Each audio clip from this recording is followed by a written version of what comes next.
Dinner করতে বসেছি। আজকে বাড়িতে রুটি করেছি, কিন্তু তরকারিটা করিনি, কারণ হোটেলের রুটিটা না অতটা ভালো লাগে না খেতে, অতটা না ভালোই লাগে না খেতে, তরকারিটা যাও বা ভালো লাগে।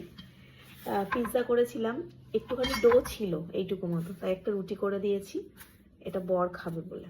আর সাথে এখানে আটার রুটি করে নিয়েছি। বাবু কিন্তু পিৎজা খেয়ে ঘুমিয়ে পড়েছে। তোমাদের সঙ্গে তো শেয়ার করেছি, পিৎজাটা আমাকে একটা স্লাইস একটা পিস দিয়েছিল, বাকিটাও খেয়েছে। এবার পিৎজা খাওয়ার পর তো পেটটা ভরে যায় না, ঘুমিয়ে পড়েছে। ঠিক আছে, আর জোর করিনি, আমি রুটি করে নিয়েছি।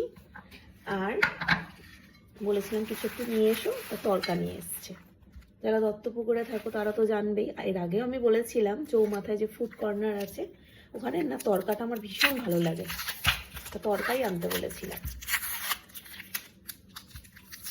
এক একদিন না রুটির সঙ্গে কী করবো বুঝে উঠতে পারি না। সকালে তো চানা মশলা করেছিলাম, রাত্রে কি করবো, তাই বললাম যে একটু তরকা নিয়ে এসো।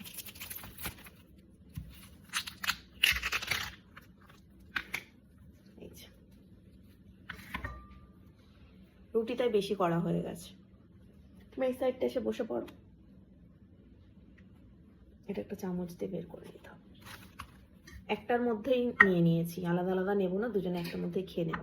এই যে তরকা, আর এখানে নিয়েছি পেঁয়াজ আর লঙ্কা, কারণ তরকার সাথে লঙ্কা পেঁয়াজটা আমার লাগবেই। ও খাবে না, মানে আমার বর খাবে না পেঁয়াজ।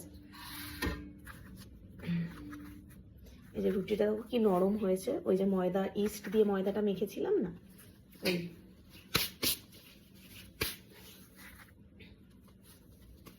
হোটেলের রুটি খেতে গিয়ে গায়ে জ্বর চলে আসে, সত্যি কথা বলতে। আমি একদম খেতে পারি না, আমি জল ভিজে মুড়ি খেয়ে নেবো তাও ভালো, রুটি খাবো না। দেখো কতটা নরম হয়, আর হোটেলের রুটি তো আর না। চারটে ওকে দিয়ে দিলাম, আর আমাকে তিনটে আছে, আমি দুটো একটা খেয়ে দেখি হ্যাঁ কেমন বানিয়েছে। অনেকদিন পর খাচ্ছি বলো আমরা তরকাটা, অনেকদিন পর খেলেই তো তোমাদের সাথে শেয়ার করি না। আমি থালাটার মধ্যে নিয়ে নিয়েছিলাম।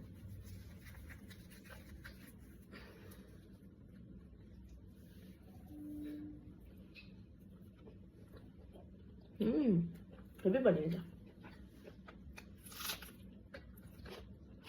বাবা। লঙ্কাটা নিয়েছি ঠিকই, তরকাটায় যা ঝাল আছে, লঙ্কা দেখে দেখে খাওয়া হয়ে যাবে।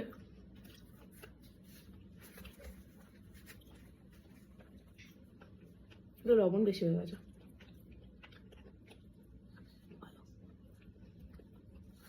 আজকে শশা পাওনি নাকি? একটা শশা নেই।